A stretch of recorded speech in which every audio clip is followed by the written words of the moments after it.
ماں باپ سے اظہار ضروری ہے۔ یہ سارے وہ رشتے ہیں جن کو میرے نبی نے قرآن سنو ماں باپ کے لیے، وَاخْفِضْ لَهُمَا جَنَاحَ الذُّلِّ مِنَ الرَّحْمَةِ وَقُلْ رَبِّ ارْحَمْهُمَا كَمَا رَبَّيَانِي صَغِيرًا۔ ہاں، ماں باپ کے لیے اپنے پر پھیلا دو، پر بچھا دو۔ کیوں بھائی؟ انسان کے پر ہوتے ہیں یا بازو ہوتے ہیں؟ کیوں نہیں بولو بھائی؟ باجو، تمہاری گجراتی میں بولو نا، باجو باجو ہوتے ہیں نا، پر تو نہیں ہوتے نا۔ لیکن اللہ کہہ رہا پر بچھا دو، اپنے ماں باپ کے لیے پر بچھا دو۔ پر بچھانے کا کیا مطلب؟ میں بتایا کرتا ہوں کہ اس آیت کو کسی تفسیر سے میں نہیں سمجھا، نہ کوئی تفسیر والا یہ تفسیر کی طرف جائے گا۔ یہ جو میرا کالج کا ایک دور ہے، ایک تبلیغ کا دور ہے۔ کالج دور میں جب ہمارے گاؤں کے قریب دریائے راوی ہے، اس کے کنارے جنگل تھا بہت بڑا، اس میں ہم شکار کھیلنے جاتے تھے۔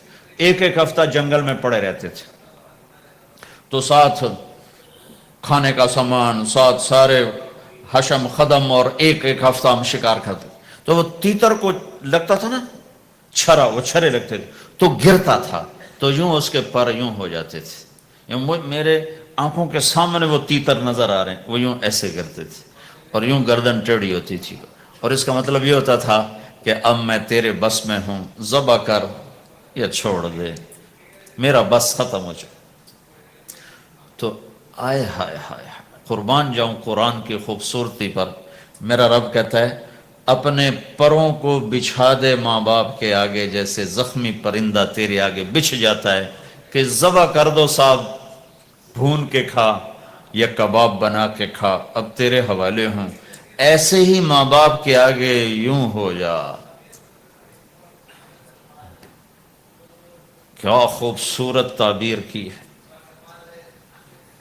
لا تقل لہما اف، اون بھی نہ کر۔ آپ نے فرمایا کاش میرے والدین ہوتے، تمنا کی۔ 2 مہینے کے تھے ماں کے پیٹ میں تو باپ کا انتقال ہو گیا، یا اور نہیں تو میری ماں تو ہوتی، میری ماں تو ہوتی۔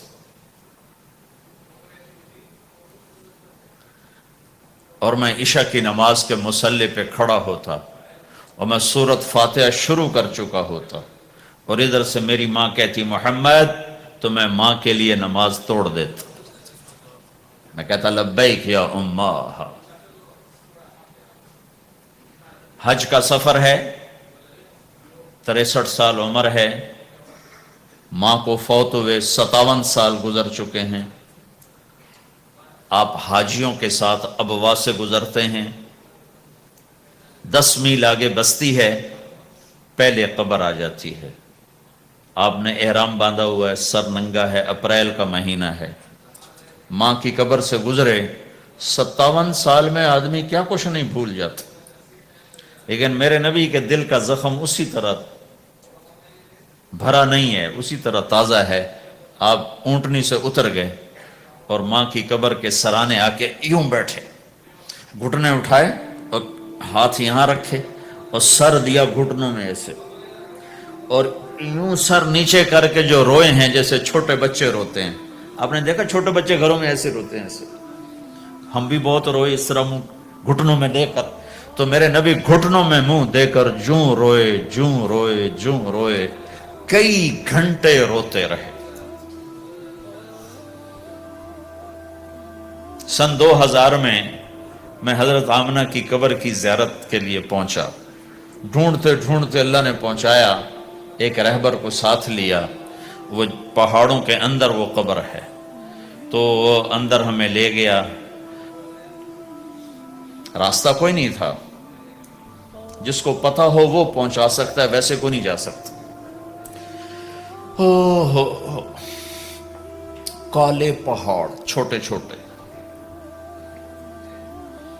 کانٹے دار جھاڑیاں،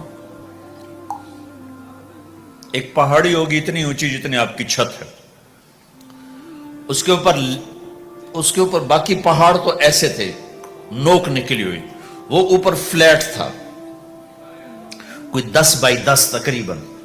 وہاں میرے نبی کی ماں آرام کر رہی تھی۔ تو میں نے چاروں طرف دیکھا تو 2000 یعنی صرف 12 سال پہلے جنگل ویرانہ وحشت، 1400 سال پہلے یہاں کیا ہوگا۔ میں اللہ کی بے نیازی سے کانپ رہا تھا کہ میرے رب جس کی خاطر تو نے کائنات بنائی، یہاں اس جنگل میں اس پہ اتنا امتحان ڈالا، وہ بھی 6 سال کی عمر میں۔ باپ دیکھا نہیں، بہن کوئی نہیں، بھائی کوئی نہیں، خالہ کوئی نہیں، کوئی ساتھی کوئی نہیں۔ 3 دن بعد یہ موت آتی تو مکے میں آتی تو کئی سینے سے لگاتے، 3 دن پہلے یہ موت آتی تو مدینے میں آتی، کئی سینے سے لگاتے، مدینے سے بھی نکالا اور مکے سے بھی دور کیا، اور جنگل کے اندر صرف 25 سال کی عمر میں اما آمنہ رضی اللہ تعالیٰ عنہ پہ موت نے وار کیا، اور اللہ کے نبی گھبرا گئے۔ 6 سال کے بچے کو سمجھ میں نہیں آ رہا کہ یہ کیا ہو رہا۔ حضرت آمنہ بول نہیں پا رہے، مجھے لگتا ہے غالباً ہارٹ اٹیک ہوا ہوگا۔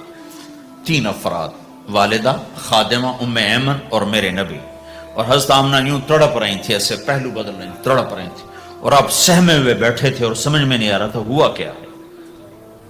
پھر حضرت آمنہ نے آخر میں اپنے آپ کو، ہارٹ اٹیک میں بولا نہیں جاتا، مجھے ہوا تھا تو مجھے پتا ہے بولا نہیں جاتا، آخر بجھتی شمع بھڑکی کا بیٹا ہر زندہ نے مرنا ہے، ہر جوانی نے ڈھلنا ہے، اور لگتا ہے میرے جانے کا وقت آ چکا ہے۔ ولد تو طہرن، تو ایسا پاک ہے کہ تیرے ذریعے سے سارا عالم پاک ہوگا۔ اور شمع بجھی، اور چھوٹا سا معصوم بچہ ماں کے سینے پر سر رکھ کے جو رویا ہے، کاش تم اس جگہ پہ ہوتے، اس خوبصورت ملک میں، تم ابوا کو کیسے جانو، اور میں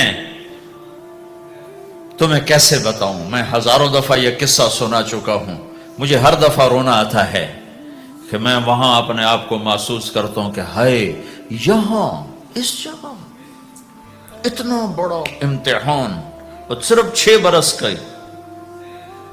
وہاں قبر بنانے آیا، کوئی گزرے ہوں گے، ویسے تو کسی کے بس میں نہیں وہاں قبر بنانا۔ جب پہاڑ سے نیچے اترے تو ہمارے نبی پھر بھاگے۔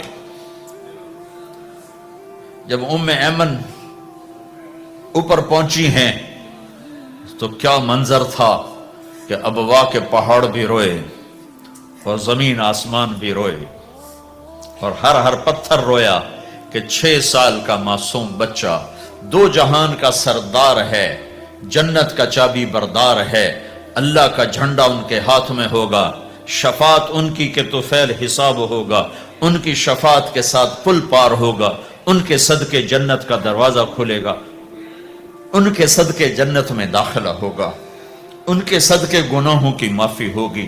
اور اتنی بڑی ہستی والضحی واللیل اذا سجا کا ٹائٹل لینے والا، وما ارسلناک الا کافۃ للناس بشیرا ونذیرا کا ٹائٹل لینے والا 6 سال کا بچہ، مجھے دیکھو ماں کی قبر کو سینے سے لگایا ہوا تھا اور اس کے اوپر لیٹے ہوئے تھے۔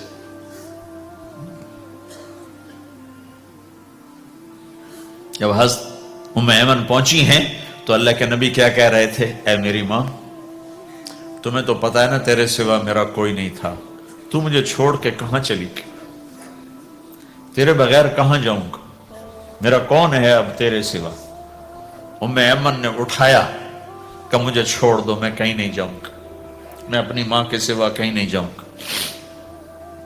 کھینچ کے اٹھایا، نیچے لائیں، اونٹنی پہ بٹھایا، 3 راتیں مسلسل روتے روتے یہ سفر ہوا ہے۔ ہائے ہائے، کوئی آنسوں کو، آگے کوئی خالہ نہیں بیٹھی، باپ بھی نہیں بیٹھا ہوا، بھائی بھی کوئی نہیں، بہن بھی کوئی نہیں ہے، کوئی نہیں جس کے گود میں سر رکھ کے اب یہ بچہ سوئے گا۔ تنہائیوں کے ساتھ اب بسیرا ہے۔ تو میرے نبی کا کھانا پینا چھوٹ گیا، کچھ نہیں کھاتے تھے، سارا دن زمزم کے پانی کے چند گھونٹ پیتے تھے اور تنہا بیٹھے رہتے تھے۔ تو اس پر آپ نے یہ کہا، کاش میری ماں ہوتی تو میں ایسی خدمت کرتا کہ اس کے پیچھے نماز بھی توڑ دیتا۔ ماں باپ کا ایک مقام ہے جو دین بتاتا ہے بھائی، صرف پیسہ ہی بنانا سب کچھ نہیں ہے۔